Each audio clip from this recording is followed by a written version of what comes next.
Hello, people. This is Niger Commando Storytelling Challenge, day 16.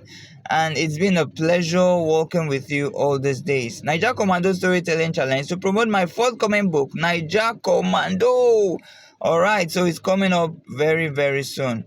And I also use this opportunity to give a shout out to my classmates, those who graduated with me 30 years ago from Command Secondary School. Just this year, we are celebrating our 30th year anniversary, and my book comes out to coincide or to commemorate this special occasion. So you don't need to know everything. Tony met his primary school teacher and he was excited. He went and introduced himself to him and told him, "Hi, I'm Tony, and you taught me in primary three." And so after they had exchanged pleasantries and did a lot of catching up, the primary school teacher was so excited and he was grateful that Tony had become such an accomplished young man. And so Tony told him, "There's something you did that I will never forget. Back then, when we were in your class, primary three, there was a day someone stole a watch in the class, and you had asked who stole the watch, and nobody owned up.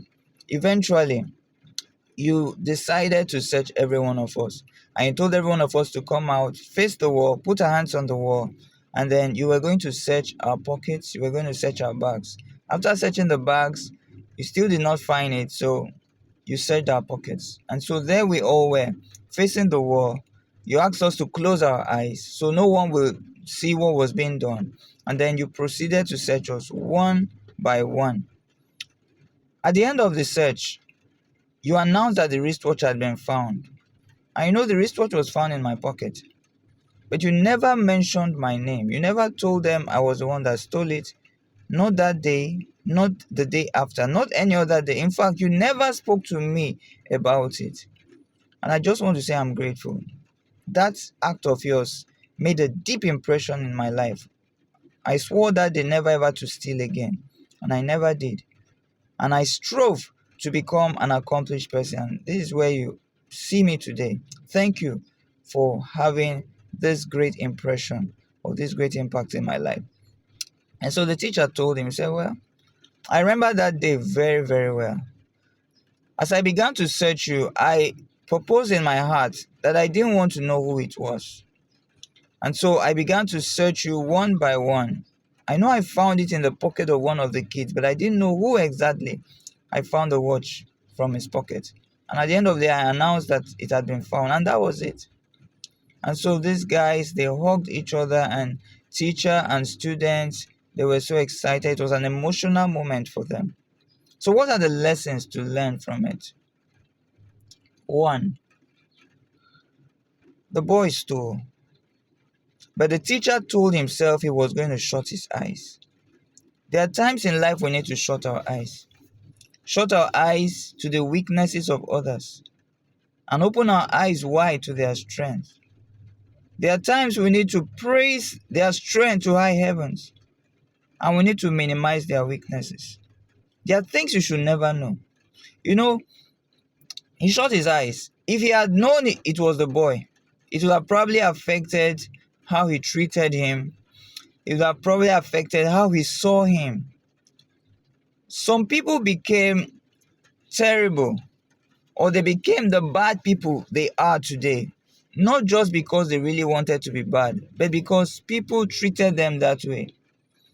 People felt they were bad, people perceived them as bad, and so people began to treat them like they treat bad people. And in return, they reacted by becoming bad people. I don't know how this applies to you today, but if someone comes to you, for instance, wanting to say something negative about somebody and say, "Do you know what he did?" The first thing you will probably want to do is you want to listen, you are inquisitive, you want to know what he did. What if you told him, "I don't want to know"? There are many things I've turned down knowing about people because sometimes it's just like a hard drive that gets clogged. There's so much toxicity all around in the world that sometimes you don't want to take in much more.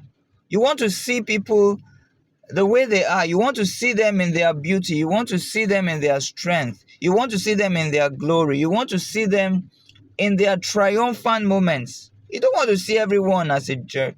You don't want to see everyone as a devil. You don't want to see everyone as bad or terrible. If you keep having that impression about people and you see only the negative things in their lives, then you might not see anything good in the world anymore. You've probably heard people say things today like, there's no more good in the world. Nobody is different. Nobody is exceptional. There's nobody kind. There's nobody righteous. There's nobody, this is based on their experiences and probably the things that they have heard.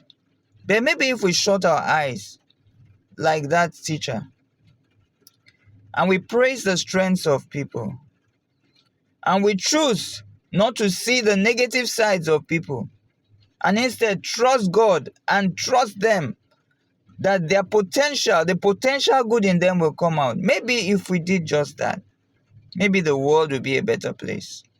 I want to know what you think. You might have better lessons. Please share with us. And have you had that kind of experience? Let's know it. Remember to like, remember to comment, remember to share, remember to subscribe if you're watching on YouTube. Now, my name is Mike Owangwa. I'll see you tomorrow on day 17, Naija Commando Storytelling Challenge. Remember to share this post. Bye-bye.